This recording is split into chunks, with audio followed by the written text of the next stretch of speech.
welcome to the Billowing Hilltop podcast. Thanks for sticking with us. We hope you enjoyed the final showdown with Zyrxog the Mindflayer last time. We thought it went very well. Nigel, did you... Yes, I thought it was very good. I thought you were very good. Oh, darling. How very kind of you to say Yes, so. well, okay. Anyway, don't forget to rate and review us if you get the opportunity on your podcast app of choice. You can email us at hello@billowinghilltop.com. You can find us on Facebook and Twitter. Now, there's plenty still for our heroes to discover in the halls of Zyrxog, so let's push on with episode 60 of the Billowing Hilltop podcast for those about to Vrock. We salute you.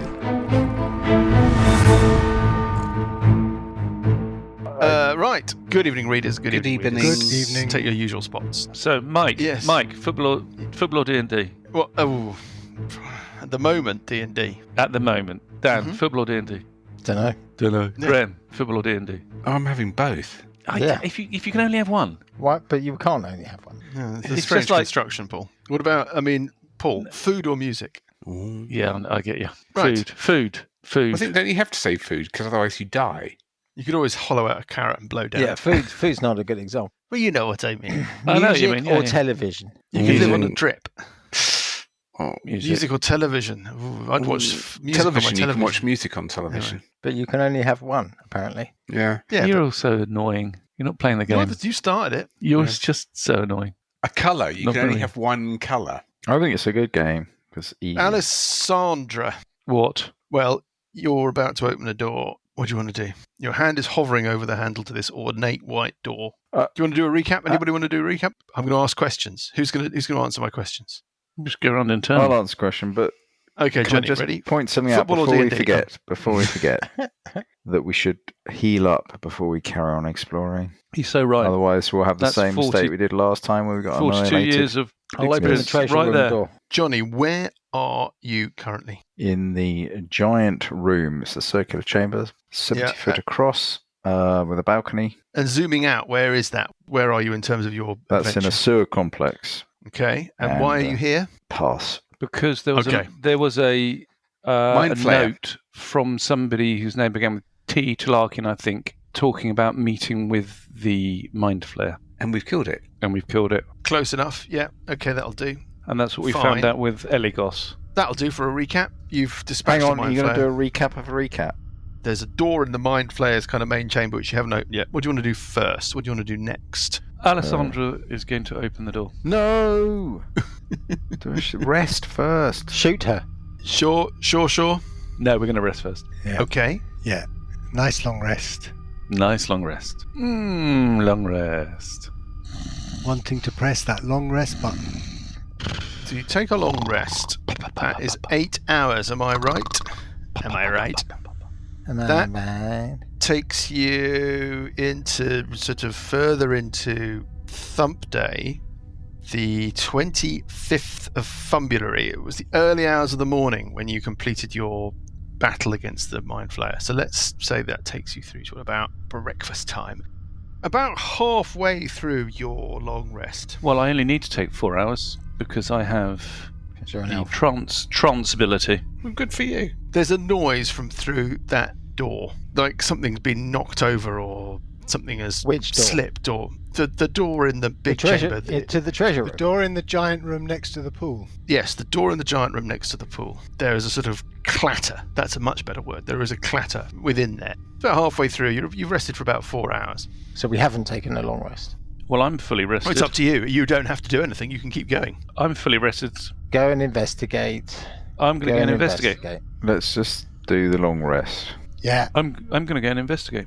I'm going to go Wait investigate. till we've done the long rest. Who's in there? Come out. Is that what you're shouting? Yes, come out and come out carefully with your hands up.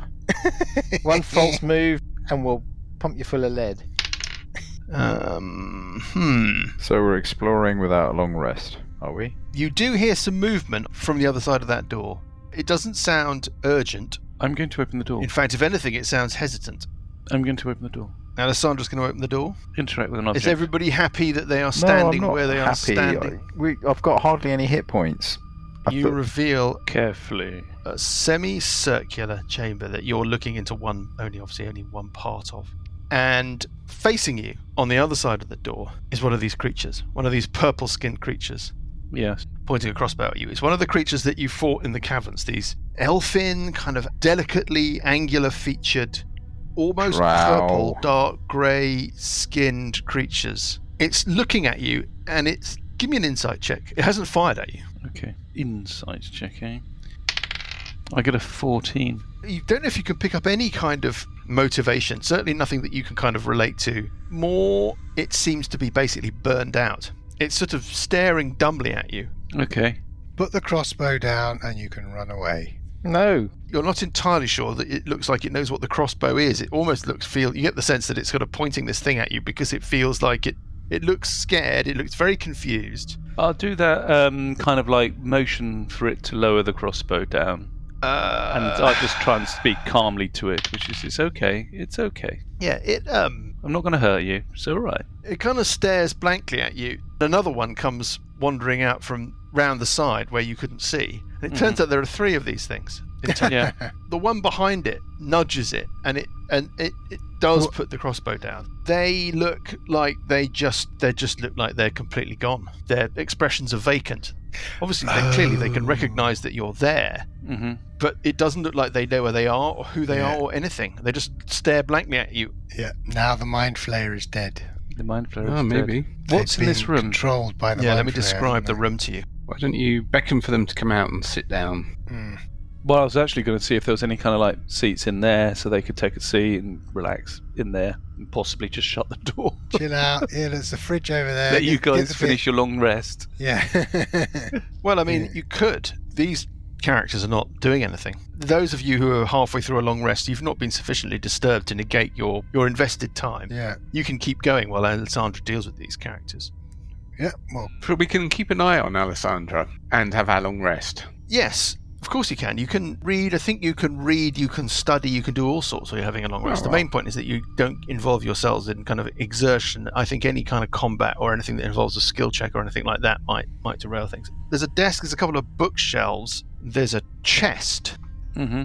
That is about it. Are there kind of chairs in there? Is it just one chair or are there more? Yeah, there's a chair at the desk, and that looks a little displaced. Perhaps the clatter you heard was something falling asleep that was trying not to fall asleep and kind of slipping over or something. Okay. I think what I Detect really want magic to in the room. They're still just looking at you, like they don't know what. I want to do is just get them to kind of sit down, relax. Can I pick up the crossbow? Yeah, he Just, doesn't do it. He doesn't do anything. He sort of watches you do it, but he doesn't. are we allowed to do things without? Everybody who is still in the middle of their long rest must continue to rest. You can't search. You can't make skill checks. You can't involve yourselves in Right, combat. okay, You can't that's what I prepare or wanted, ready isn't it? actions. Yeah, I thought so. Good. The rest of you are all sitting there. You Yeah. can observe what Alessandra is doing. We can offer comments, yeah? Yeah, of course. We can critique. Go for it. Yeah, I'm sure you will. I don't think anything can stop that. I'll say, do you understand me in Elvish? It doesn't understand you. I say, do you understand me in Common? No, there's no Undercommon, probably. there's no spark of recognition at all. Can everybody speak Undercommon? Nope. I will kind of turn around to the other guys and go, they don't understand me, but there's 3 of them in here and they look all burnt out and they look basically like husks of their former self. I'll beckon to them to come out into the giant room Yes. and I'll be like, come this way.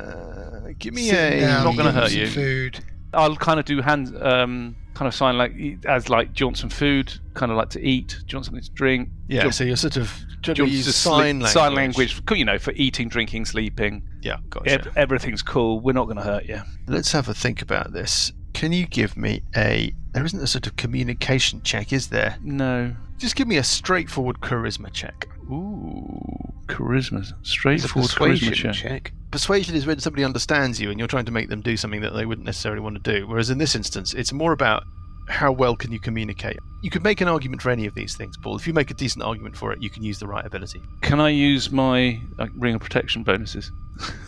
Okay. The ceiling falls in. Sigh. I will use my straight intelligence check. Yeah, make a straight intelligence check. 19. Okay, well, you communicate very ably, but it's too blitzed, fritzed, brain burned to understand you. Okay. I think, to be fair, I should roll for the other 2. Number 2, okay. Well, I'm saying I've rolled a 15 and a 12, so I'm saying that one of them understands you, Mm-hmm. and that one can kind of pull the other 2 along with it. Yep. and they emerge, if you step back, out into this big chamber, sort of blinking in the weird greenish light, looking no happier. Now they're just standing in the big room rather than the small room, looking like they don't know what they're doing. Excellent. Well, in which case I'm then going to go back into the study. Yeah. While the other guys, have got 4 hours to kill. I'm going to do a search of the study. Okay, let me tell you what you find. First of all, the chest is locked. Okay. The bookshelves seem to be full of history books about Evenstar, some stuff about the Shallows and the Dunge. You know those airport books?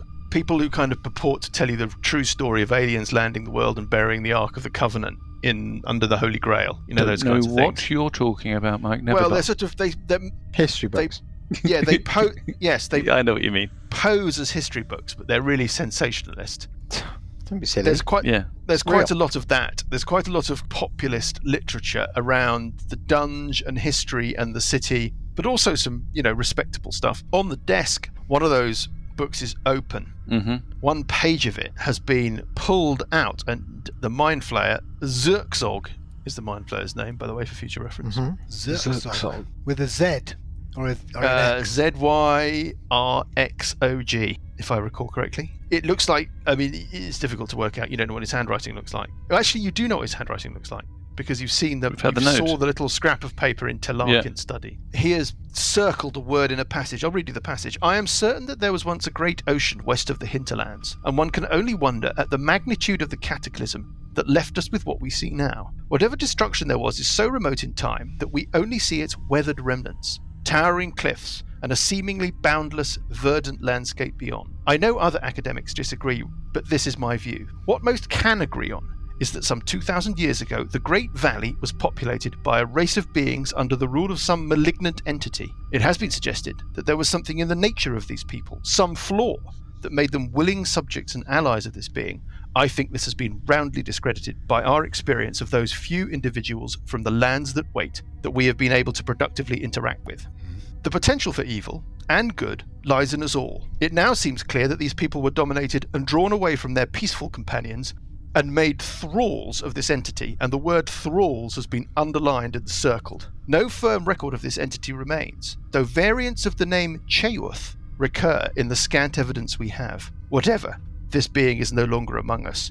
The wheel of days has turned, for the time being, and its empire of evil has fallen from memory. Now we are left with, to borrow a phrase from above, its weathered remnants, a legacy of enmity, mistrust and evil that blights us and our city. So that's what you found on the desk. It's just sitting there. Clearly it was significant enough for Zyrxog to have specifically pulled it out of whatever original volume it was from, and have it kind of, and he's underlined and circled the word thralls. Okay. That's kind of it. The locked chest. Yes. I have thieves' picks and tools. Oh no, this is the rule we don't remember. As always, you'll roll high enough for us not to have to look it up. So 11 plus my proficiency bonus doubled will give me 17. 17 is not enough. Ooh. The chest resists your attempts to open it. Can I have another go? Yeah, you can have another go. Okay, so I'm going to But roll... there's going to be a certain point where your repeated application of the same skills is redundant. That'll be 27. Okay, second attempt, second time's the charm, or is it third time's the charm? Anyway, whatever it is. It clicks open. I'm not saying you've opened it, I'm just saying that you've clicked the lock open. Yeah, okay. I'm going to kind of open it by... stand to one side and kind of try and flip it open with my, lift it open with the rapier. So I'm standing away from it as I open it. Yeah, okay, you swing it open, so you're not directly looking into it as the lid swings open. Mm-hmm. I presume you're then peeking in so you can see what's in there. Yes. Okay. There's a couple of things. First of all, there looks like there's a bag in there, and it's tipped over on its side, and some coins are coming out of it. Mm-hmm. In fact, there's multiple bags. They bulge with coins, and there's another bag that's tipped over, and some gems have spilled out of it. Oh, I wondered what I'd done with my gems. There's a kind of sheaf of papers. There's like a notebook and some other loose papers bound together with a piece of cord stuffed down the side of the bags with money and gems in. Mm-hmm. Mm-hmm. That's what you can see. Okay. I shall retrieve them and I will take them back into the giant room and wait for the others 2. Sure. Is there anything else? Is there anything else in the room that I haven't? Doesn't look that there's much else of much significance. It just looks like a sort of study. All right. I will then go back into the giant room. Depending on how much time I've got, I want to search further of the giant room, up and down by the pool. Yeah, there's nothing really in the giant room. There are some organisms of some sort in the big pool. Yeah, they sort of baby flibble octopus. about. Yeah, they might be like little mind tadpoles, basically. Yeah. They may be worth some money if you could find the right person to sell them to. It's a difficult one. There's nothing else. There's no other real features in this chamber. Okay. Well, I think... Presumably Eligos might give us something for them. Yeah, no, I think the papers and all this kind of stuff... That might be a stretch. I think the papers and stuff is going to go to Eligos. The gems and the coins, I think, we'll distribute. Probably should kind of have a look at what the papers say before we give them to Lagos. Yep. Well, you can, if you want. Mm. I mean, the guys are hanging around. Why don't we have a look? I mean, there's a couple of things which I'll tell you about. First of all, the book looks like some kind of ledger. It's not particularly interesting. It's written in Zyrxog's sort of weird tentacly hand. Mm-hmm. It looks like it's purchases. It looks like he's a dealer in the strange and unusual. Mm-hmm. It looks like he acquires odd artifacts and potentially sells them on. You can sort of see the occasional entry, but you can't really decipher much. He seems to use a shorthand for everything, and the names of the people are not transparent to you. They're just some sort of shorthand or code or whatever. Okay. On the other hand, a couple of the papers that are bound up with the ledger, they're a bit more easy to decipher, simply because one of them is written in common, in a standard hand, quite a flamboyant, confident hand. It says, it's just a little scrap, it's like a note to, you presume, to Zyrxog or whatever, you're not sure, it doesn't say. It just says, thank you for your assistance with acquiring the Apostolic Scrolls. Your loyalty and fair dealing will be remembered in the coming times. I have a further task for you. A number of individuals have caused my friends much distress and inconvenience in Diamond Lake. My spies tell me that they are now set to visit the city. I am tired of their meddling and wish them disposed of. I shall send Okoral with the details. Do me this service, and I shall reward you with the same fee as for the scrolls. And it's signed with a stylized R initial that's made from an up-pointing sword, a dagger, and a shield. Mm-hmm. And Alessandra, do you want to make an intelligence check if you read that piece of paper? Yep. 15. You recognise the names, since you're an Even Star local. The stylized R is the signature, as it were, the mark of somebody called Loris Rachnian, who is the master of games for the city of Even Star, so a very highly placed civic official. This Loris Rachnian is very flamboyant and confident, and is very popular with the general population because of bread and circuses, and is very popular with the civic administration of Even Star because his entertainments keep the population happy. Okoral, the other name, is Rachnian's head of security. So that all kind of fits together. How do you spell Okoral? Okoral. Okay. And then there's another note. This note, it's self-explanatory. It says, Master, we have located the small mines and they approach the city even now. We shall implant one of our number among them. 2, if the opportunity presents itself, and lure them to the hold. There we shall destroy them, or feed their minds to the apparatus. One of their number is connected to Severiana. His mind would be most valuable, and I shall make every effort to collect it. Okay. So Severiana. Who was Severiana? Severiana is Cuthbert's grandmother. Okay, so we know who has been moving against us in the shadows, as it were. Yeah, I mean, it looks like that note is a note from Telarkin, the doppelganger, to his master.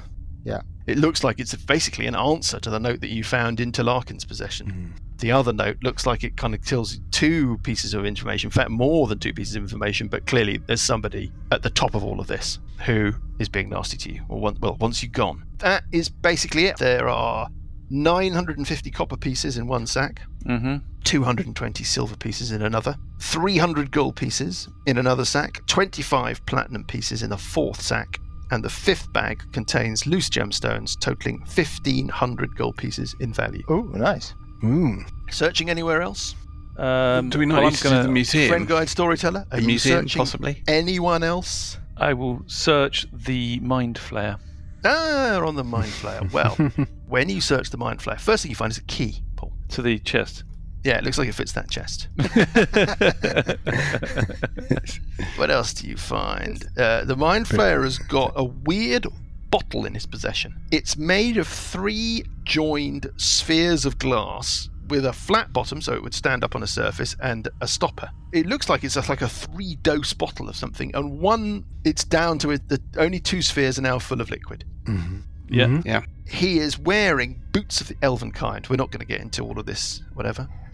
The red-hot iron rod that you were all fixated with and then forgot about is a meta-magic rod. Ooh. It's useful in the hands of a spellcaster. It requires attunement, has 3 charges. When you use it, you can expend a charge to apply the meta-magic option Empowered Spell, Ooh. which is like a sorcery Yeah. point thing. The bottle is a potion of flying with 2 doses remaining. That's what you find on the Mindflayer. And that is basically the interesting stuff in this chamber. Okay. Okay. Marvellous. Thank you very much indeed. For the rest of you, your 4 hours pass without incident. Obviously, you're just desperate to do stuff because you want to start, Doing stuff. Did you say empowered? Yes, empowered. What would you like to do now? Roll for the magic. Okay. Should we do the museum first? Yes. Yes, we should. Nothing else interrupts your rest, so... I think there are 2 places to investigate, which is the museum room and the water where the Naga came out of, because that had some shiny stuff in it as well. Yes. And we need to have another look at the pool in the scrying room, where I have my vision. And I'm assuming that checking the museum is going to trigger the statue. I don't think it necessarily will. Who has It's possible, though, isn't it? We should be prepared for that to happen. who has damaging spells? Sort of. At the end of the 8 hours, what's happened to these 3 wasted creatures? They just stand around in docile inactivity. Right. They look like their minds have been frazzled. Concessions make some kind of insight check to see if this is a permanent effect that is befallen them, or is it something that would wear off after a while, or It's no harm in could rolling a be dice. Anybody who's got replaced the with a medicine restoration. A medicine skill. I've got a bit of medicine skill. I've got +2 medicine. Yeah, absolutely. I've got +5 medicine. Even. Feel free to roll as many medicine Sessions skills gets as a you like. 19. Yeah, okay. I mean, I think it'll tell you what you need to know, because obviously your knowledge is bounded. You don't think there's anything to say that it's necessarily permanent, but nothing springs to mind as to how you would start to fix things beyond using magic, obviously. Yeah, a lesser restoration or something. Right, healing magic, restorative magic may be effective or maybe not, or there might be other recourses. But certainly you feel that there's little indication that this effect is going to wear off by itself over time. Right. So basically we can just leave them there hanging around until we've dealt with the museum. Presumably after this we're going to go back to Eligos. We can take them with us. And of course his house is getting quite crowded if you keep Yeah. doing that. Yeah. Well, that's presumably... Has anybody stuck a straw up the nostril of the statue? I can't remember. You did. You stuck a straw up the nostril of the statue, and the indication was that it was, if that was the deciding point, that it was a statue. As in, Talking it about the didn't have statue a, in the museum, yeah? it didn't have a nasal passage. Yeah, I think you've looked and I think you've tinkered with it, but you've not. I think you were very careful to say that you hadn't touched the statue. So, make of that what you will. You've been very clear that you've not touched the statue and you've not touched any of the display cabinets. But you do know that there is a magical aura on the statue and, in fact, across the whole room. Abjurative, transmutative, all sorts of things are going on there. And then, of course, the contents of the cabinets, which we're not going to run through again until you interact with them, if you ever do. Try tying putting a rope around the statue, tying it up in case it animates. Oh, that's a good idea. Okay. Yeah. Sure. Okay, I'll do that. Be very specific. Who's doing that and where are they standing when they do it, and where's everybody else when you do that? We've done a long rest, right? Yes, you've done a long rest. Okay. I will go into this room. The I will help museum you. room. I'll watch from the ramp. Remember, it's difficult ground going up that ramp. Purple will watch from the top of the stairs. Oh, that's a good idea, to be on that side. Yeah. Yeah, I like that side. I'm going to join Bugcraft, Grapple, I but a bit further suggest we do the downstairs. following. I suggest we place the rope round the base of the statue What are we doing with the... and then lift it up together, one on each side, and then tighten the rope together so that the first time it touches the statue, we're actually pulling hard on both ends of the rope.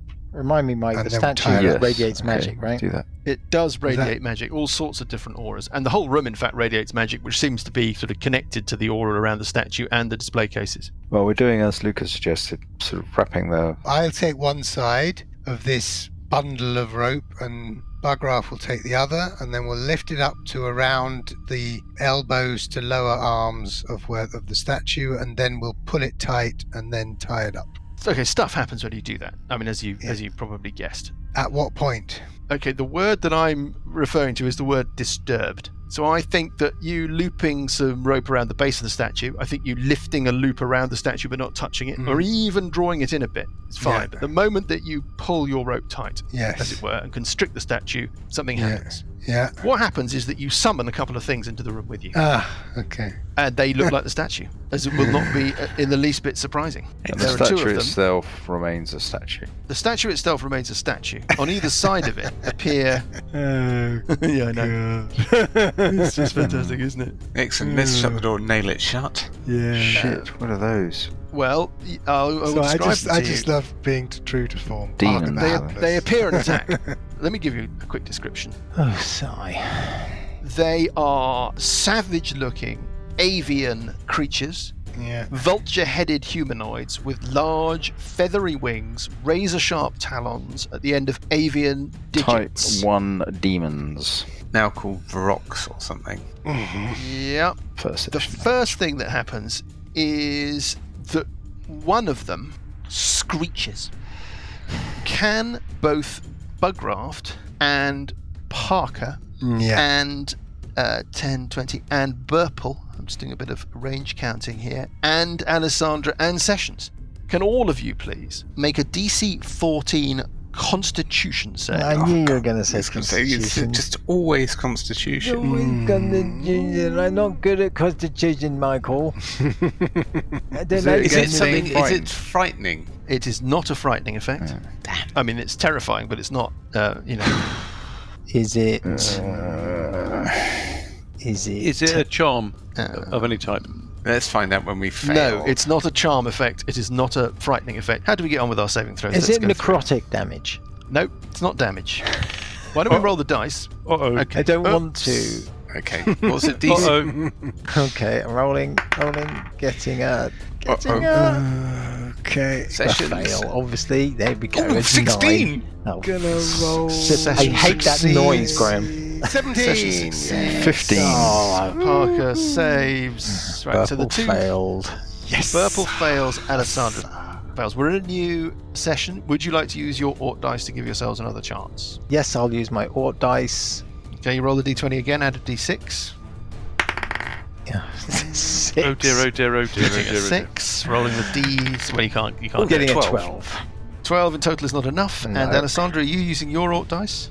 I think I shall. Okay. Yeah, I'm going to roll Roll the again. dice again. Leaving me as the only one who fails. Getting 11 plus leaving 3 me is as the only 14. one who failed. Brilliant. So I'll get a. What do I need? That's it, you're done. 14 was what you needed. So you don't Yep. need to roll the d6, you're done. Yep. Sigh. Burple, you are stunned. You're not sure for how long. Stunned. Okay. A stunned creature is incapacitated, See, can't look at this. move, Can't move. can Can speak only falteringly. A creature automatically fails strength and dexterity saving throws. Attack rolls against the creature have advantage. Incapacitated. Yeah, an incapacitated creature can't take actions or reactions. Yeah, so basically it's not great. I can only speak falteringly. That's basically all I can do. That's all you do anyway. Well, Yeah, that's true.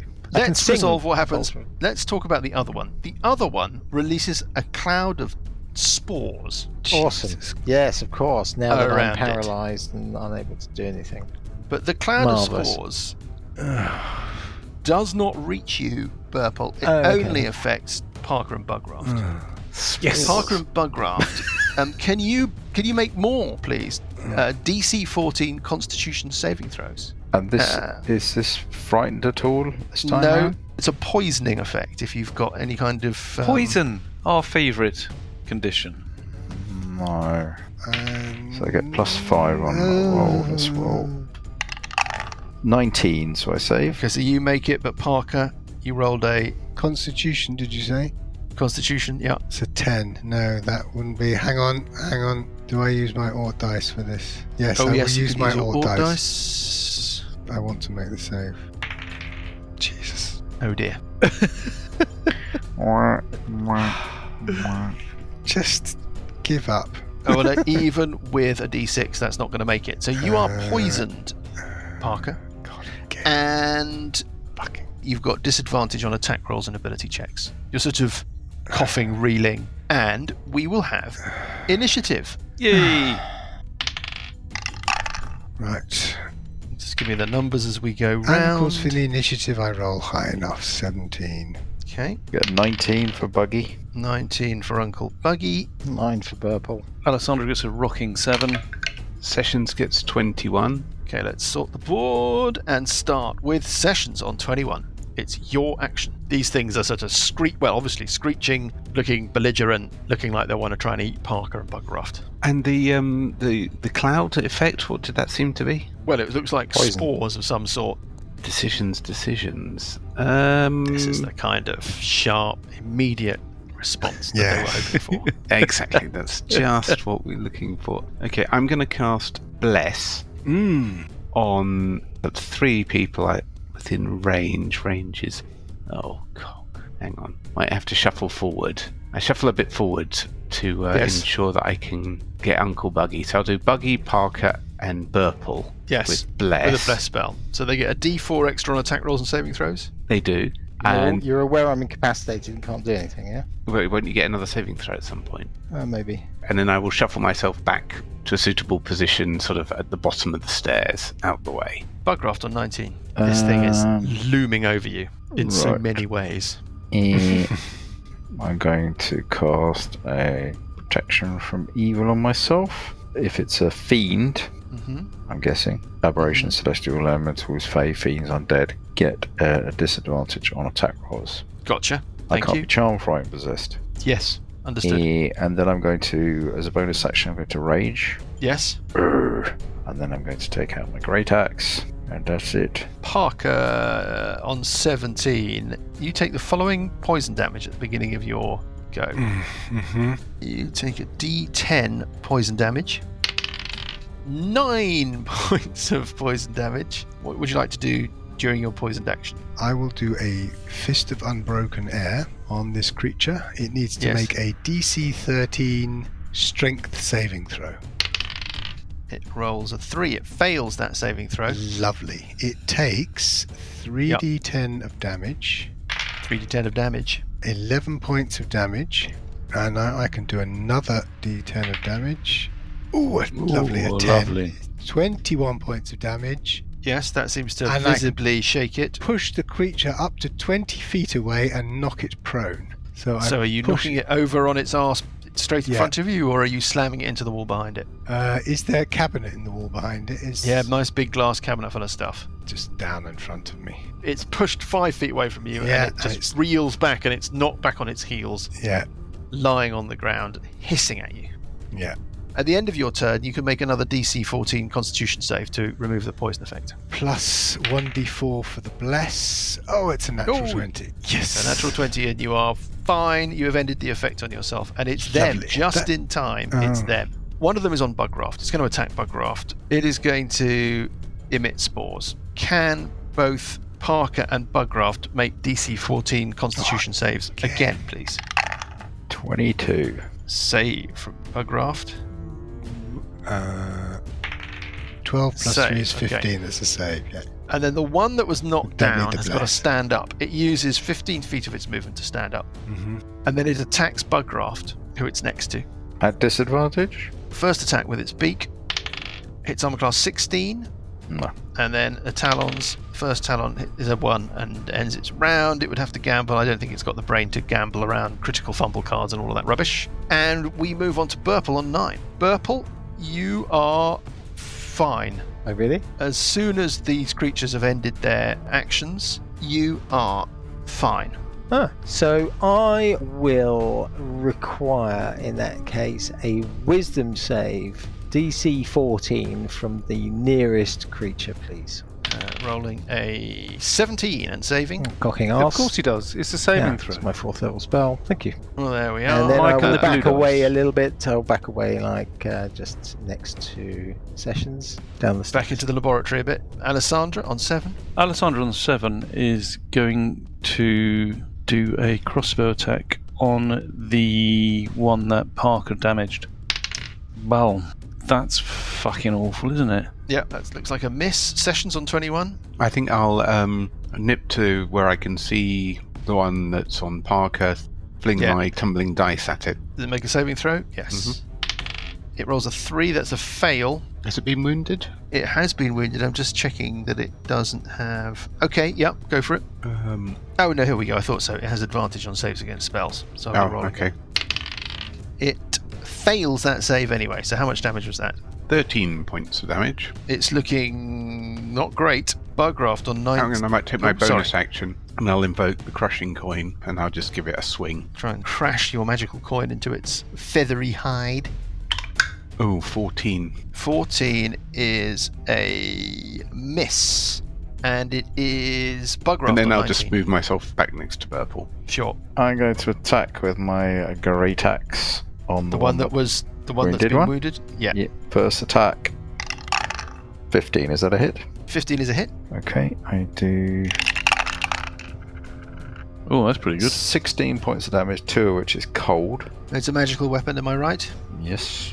This thing looks quite solidly bloodied now. And the second attack, 19 There's another hit. for Come on, Jules. 14 points of damage. This thing's looking like it's been rocked back. I just realised something. When I start raging, my concentration, I can't concentrate on spells. That's a bit of a stupid thing. So I don't have protection from evil anymore. Oh. But you raged in the same round that you cast Protection from Evil, right? Okay, so you didn't have... Okay, well, we'll worry about it later. Parker I on think 17. you know someone. You think... I mean, he came to my wedding. We do Yeah. know him. Well, Do you know what I mean? Oh, I it's honest thought I enough knew to him. own up. Yeah, I thought I knew him. And then Yeah. one day, Thanks, Graham. turns out Thanks. that everything you thought was a lie. He was at my wedding. Was he? Yeah. Yeah. I didn't see him. Was I? Parker on 17. Parker. Which of these two creatures? Parker the bear. What? Which of these two creatures looks more bloodied? Well, one of them looks one- bloodied and the other one looks completely unharmed. Oh, hold on. Oh, we both attacked the same one. You've all been attacking the one that you knocked okay. over. Sorry, I didn't realise. I thought Bugraft was. I'm attacking. sorry, I thought we'd started. Okay, so I'll start on the one that I've attacked, and we'll just start hitting it. Start hitting it. What are you hitting it with? Handbag. First of all, with Shillelagh. Yes. That's a 19, going It's a to hit. be at least a Yeah. 24 as a hit. 6 points of damage. Yep. Second attack is... Oh, critical. Do you want to gamble? Don't want to gamble. Remember, you can add your D4 No, it's not gambling. if you How wanted do to you mean? gamble. Well, you're blessed. No. I'm just more effective because I can do... It does 3d8 plus 2, so... Yes, just suck all the fun out of the entire Yes, process, I right? know. Okay. 15 points of damage. You just put your fist through it and it just goes... Boom! Its legs go wibbly wobbly, like the knees go all over the place. Lovely. And then And we'll... its neck wibbles about and it just goes... in a little cloud of silvery magical motes. Right, well, we'll continue the attacking then Oh, yeah. on the one Sorry, next, we'll the other continue one. to suck all Yeah. the joy out of the Yes, encounter. of course, yes. By relentless I'm finally on a mathematical roll calculation. here, come on. 20 in total, I'm tempted to move its armor class upwards to make that a miss, but I can't. so that would be the It unarmed. looks at you and it says, You have sucked all of 8 the points of magical damage. joy.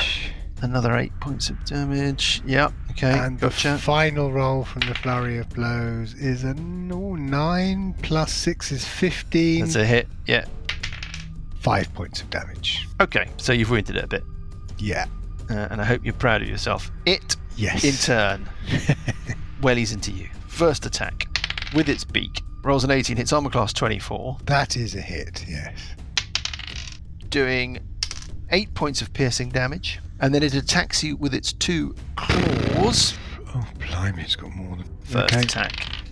Misses, second attack with a 2, rolls an 18, hitting armor class 24. It's another hit, and this does a bit more damage. Oh, this blimey. does slashing A damage, and bit it does more. a total of 17 points of slashing damage. Ouch.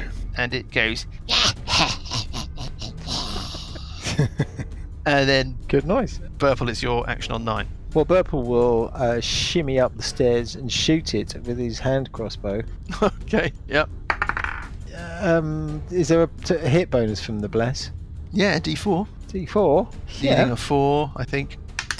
2. Not enough. And then he'll shimmy back down the stairs again.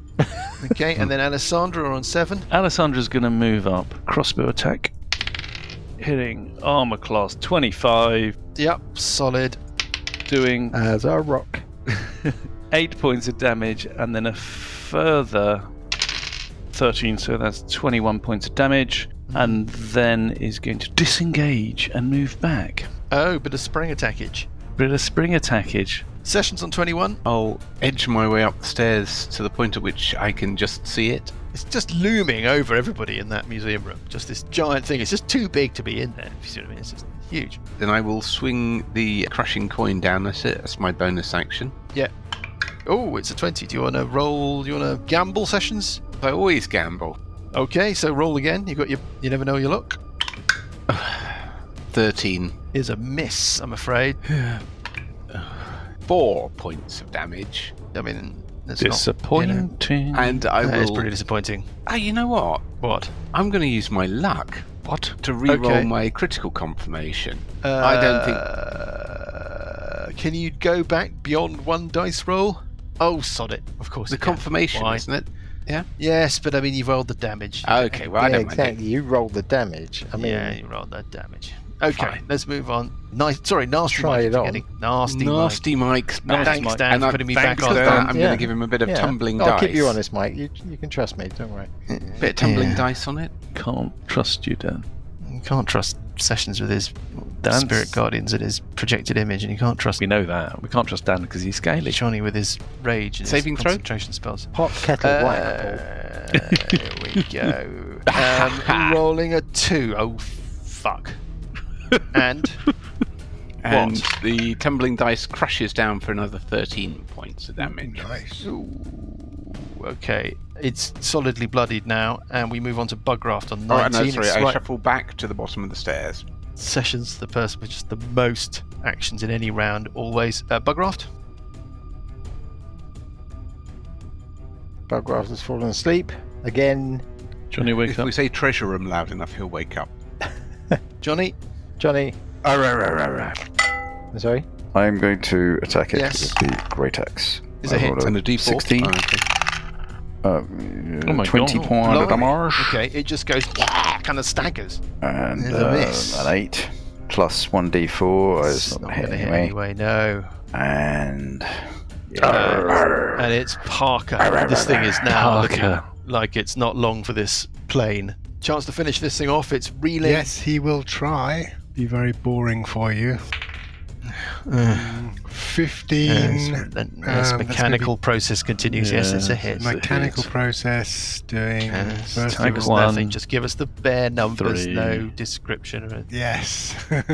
Rolling a 3 for a 6. 6 digits on the digital damage calculation system. Second attack is an 18, which I An assume 18, yes, that's enough to breach the attack threshold as applied to the monster. That'll be 8 points of damage. Yes, and you successfully turn it into an inert object, and it Lovely. dissipates from this plane of existence. Aha! Hurrah! Goes, "Yeah!"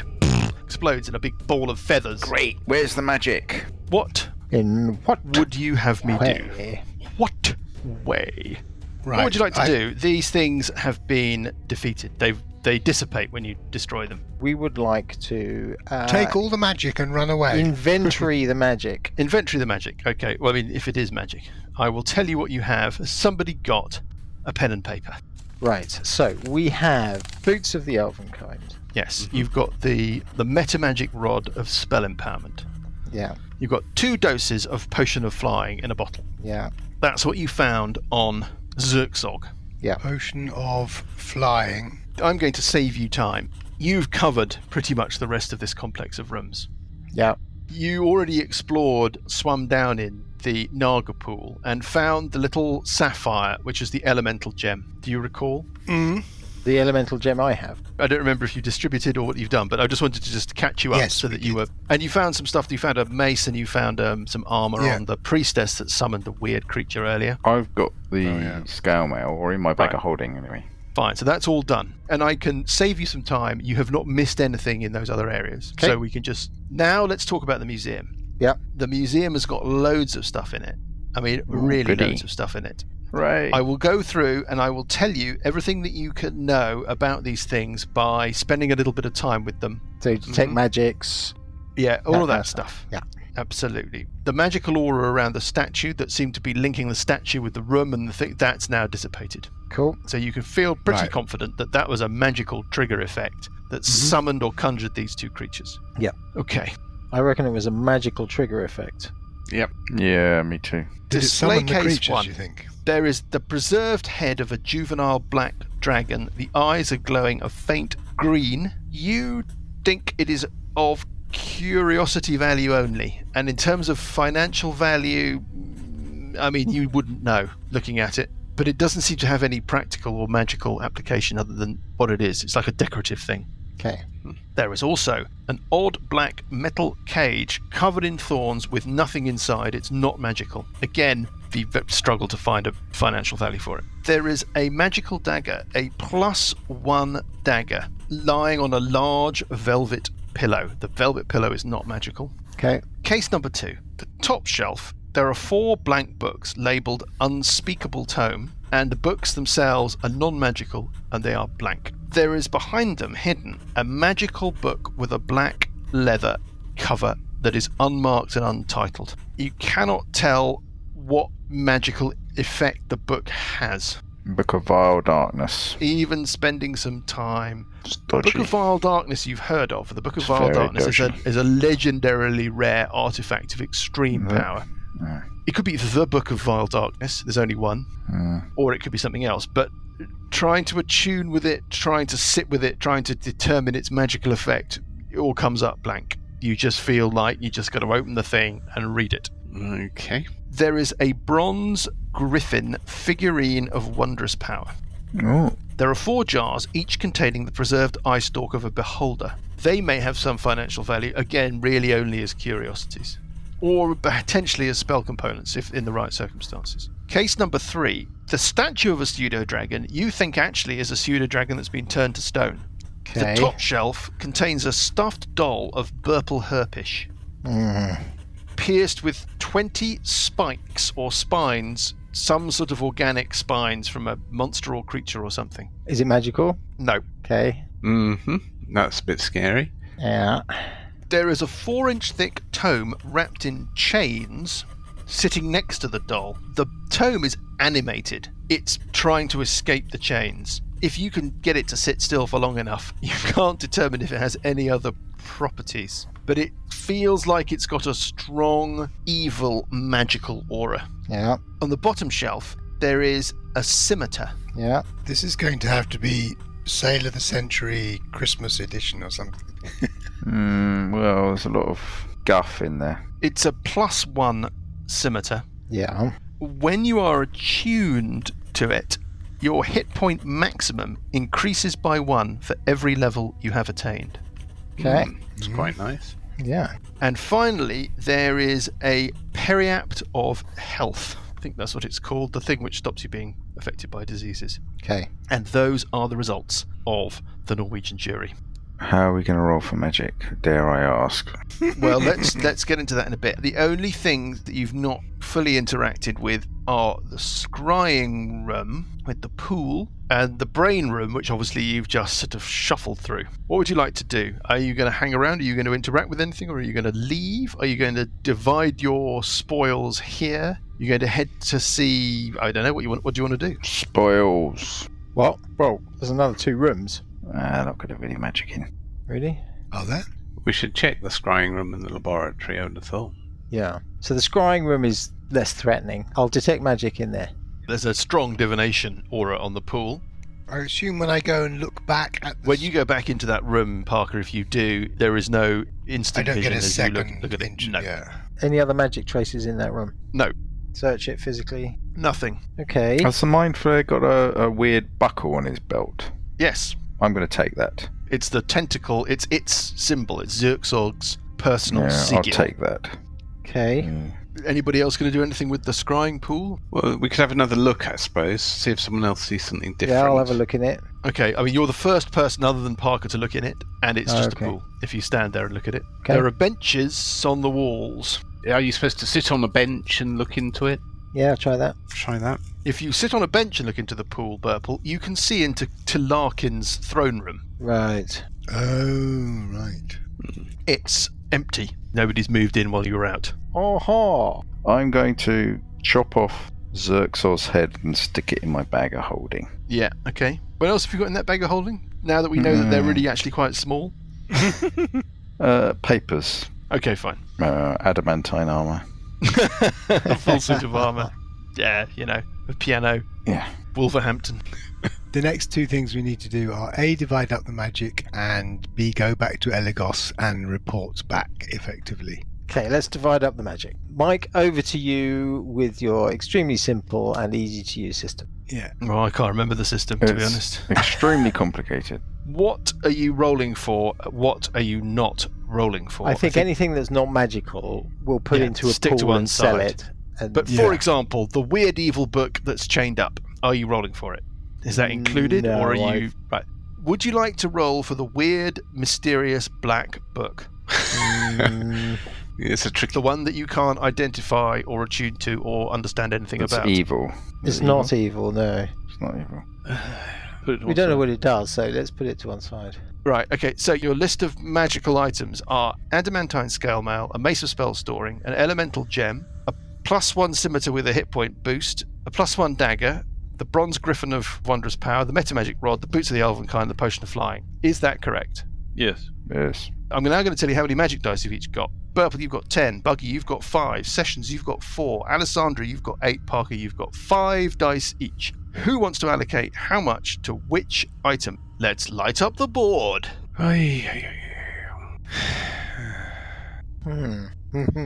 Tricky. I have bids from Alessandra. It is tricky. I have bids from Uncle Buggy. Gonna have to hurry you. Hold on. Still waiting on bids from Sessions. Waiting on bids from Burple. Waiting on bids from Parker has bid. I have bids from Sessions. And I have bids from Burple.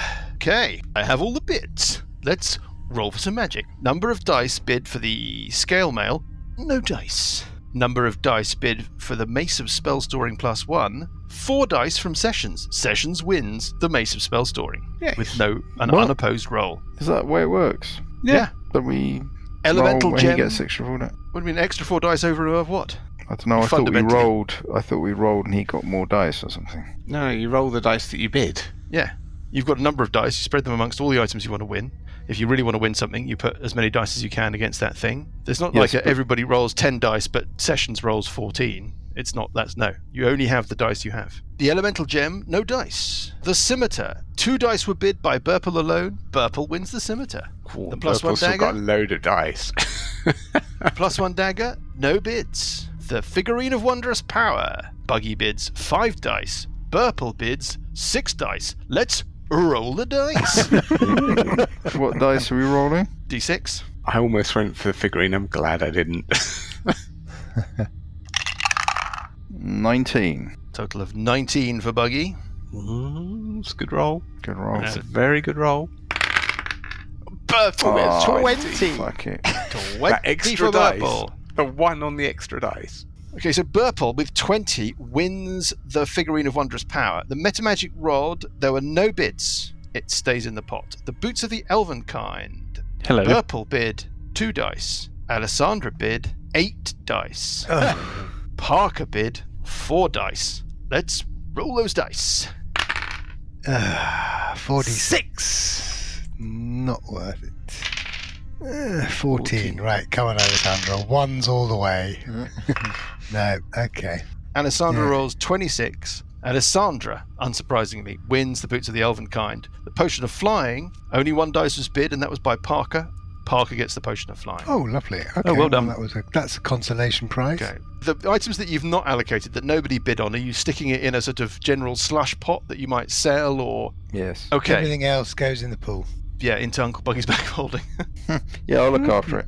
What do you want to do? Head out. Back to Eligos. The brain room, with the singing and with protection from evil, I am going to be friend guide storyteller and say that you can pass through that room without any ill effect, particularly. You don't encounter any other hostiles. You can track your way through the sewers and emerge into the Resoned district. It is about, let's call it, 10 in the morning after this extended little session of yours.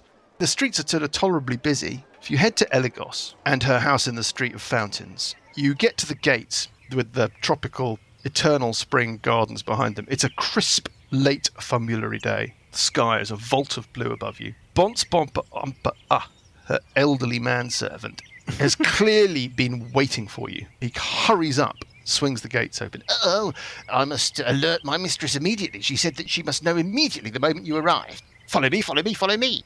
And he sort of scuttles off up the path. He maintains a kind of constant stream of chatter over his shoulder as he leads you up through the garden, through the main doors, up the sweeping staircase to Eligos' study. He's like, Would you like some tea? Can I bring you some sweetmeats? Have you eaten breakfast yet, gentlemen? And lady, Alessandra? All of the above. Well, I should organise it. Absolutely. Now, if you just come this way...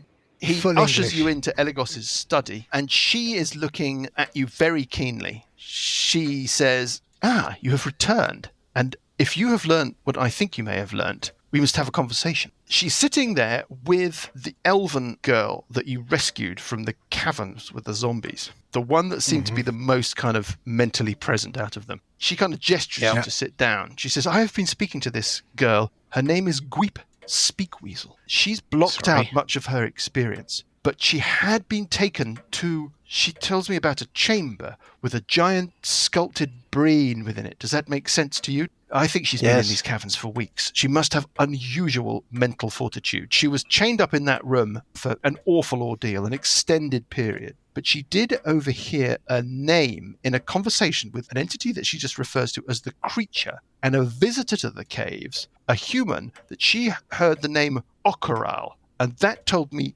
everything I need to know. Because Okoral, Alessandra, you know this surely, is the head of security for Loris Rachnian, the head of Even Star Games. And this is the point at which Buggy gets out the belt thing from the Mindflayer and sort of throws it across the table. Slaps the letters and the papers down, and that's right, and plonks. So she's A rubbery head with sort all of the very tentacles. sort of Mindflayer head, Hollywood what, the film papers that style. you retrieved and all that kind of stuff. Where's Yeah. that tea? Which I'm on my way with the tea. You can hear kind of rattle of glassware on a tray, and he kind of wanders in. And she pushes the Mindflayer head aside, sort of in distaste, but she looks through the papers, and she just looks sharply up at you when she starts reading through what you have given her.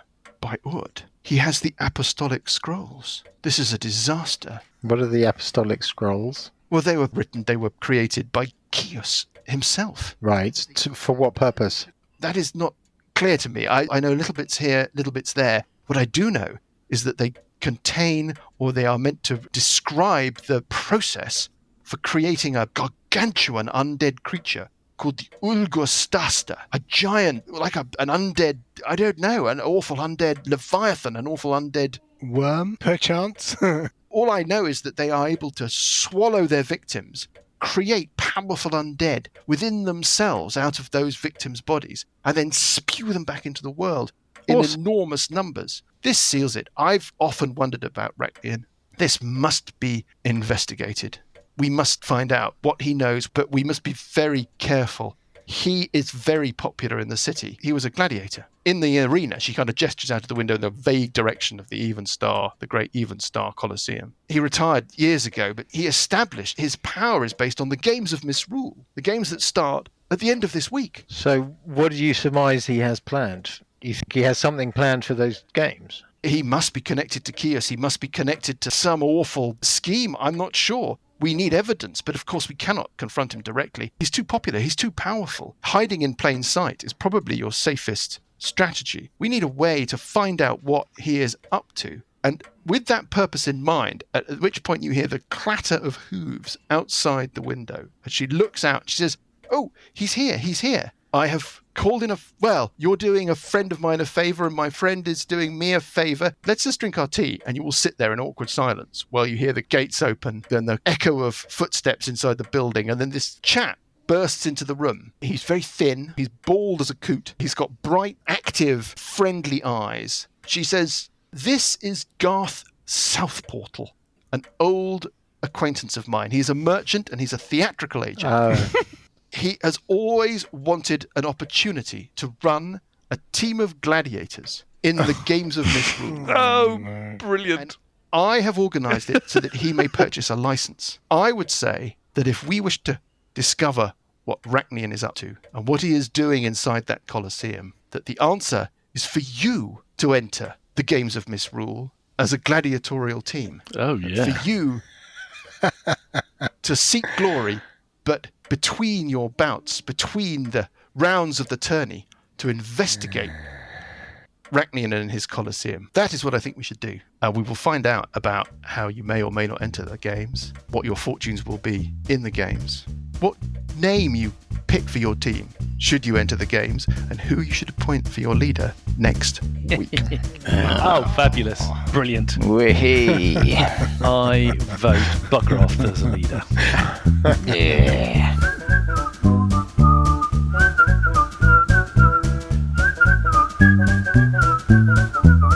The Billowing Hilltop podcast is a Billowing Hilltop production. Dungeons & Dragons is a trademark of Wizards of the Coast. The Hall of Harsh Reflections and Age of Worms are copyright Paizo. The Hall of Harsh Reflections was written by Jason Bullman. Music is from Kevin MacLeod and Incompetech.com and is used with thanks under the Creative Commons license. Additional music and sound effects come from the wonderful Sirenscape. All other original material is copyright Billowing Hilltop. Role-playing games are all about getting people together, and we use Roll20 as our tabletop, the perfect place to host your game, and Discord to host our chat. Thanks for listening!